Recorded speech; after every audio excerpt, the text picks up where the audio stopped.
জানিস তোদের বাবা একবার কি বলেছিল? এই জগতে সবকিছুই নাকি মায়া, অন্ন মায়া। তোরা তো জানিস আমার রাগ কিরকম। যে অন্ন সকল শক্তির মূল উৎস তাকে বলে মায়া। আর তাই একে একে আমি আমার সকল শক্তি এই পৃথিবী থেকে তুলে নিলাম, অন্ন জল সব। এরপর ধীরে ধীরে পৃথিবী শুকিয়ে গেল।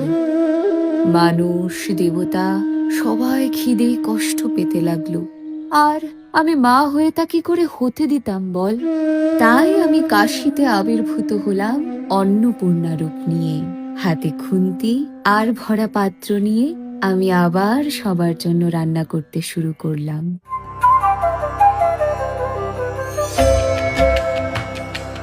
তখন তোদের বাবা নিজের ভুল বুঝতে পারলেন। তিনি আমার কাছে এলেন ভিখারির বেশে, আর আমি নিজের হাতে তাকে অন্ন ভিক্ষা দিলাম।